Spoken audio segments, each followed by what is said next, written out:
Kulang na ba ang lamig ng aircon mo? Lalo na ngayon at sobrang init ng panahon tulad nito mga paps.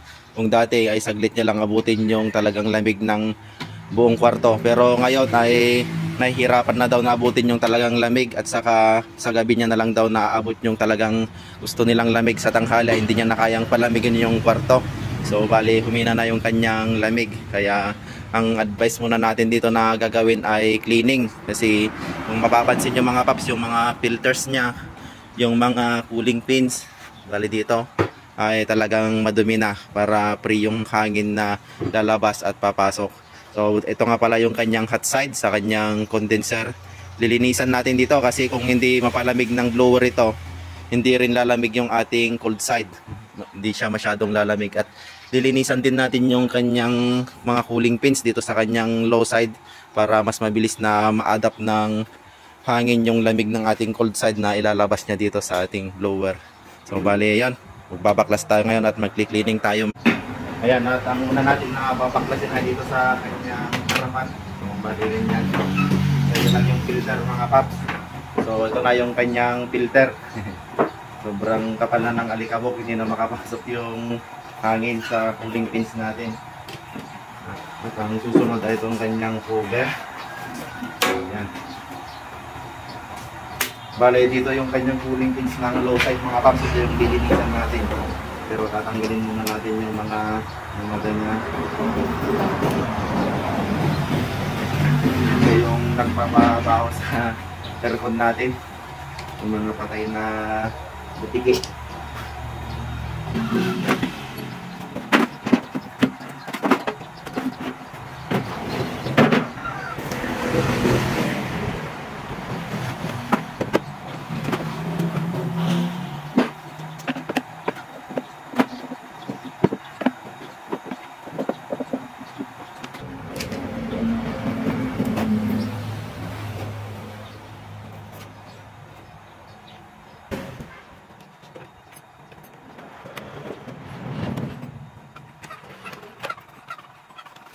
So ito yung kanyang motor mga paps, ito yung blower ng low side at ito naman yung blower sa kanyang hot side.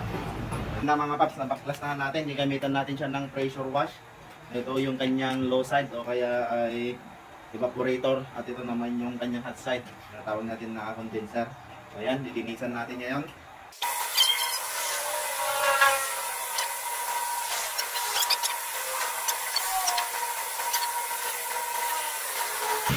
Bali, straight lang yung paglilinis natin mga paps para hindi mayupi yung kanyang mga pins na nakasal sa kanyang hot side.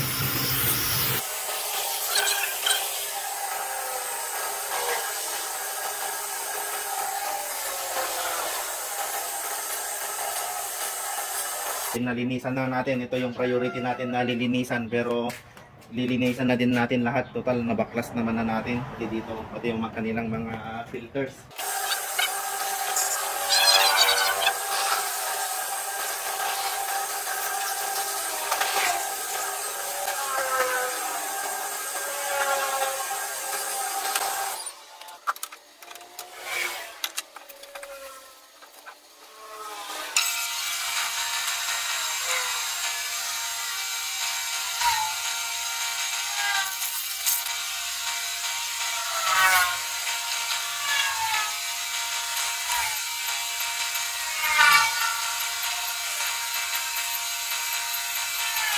Ayan, at natapos na nga natin mga paps. Okay na, umaandar na, tinitesting na natin.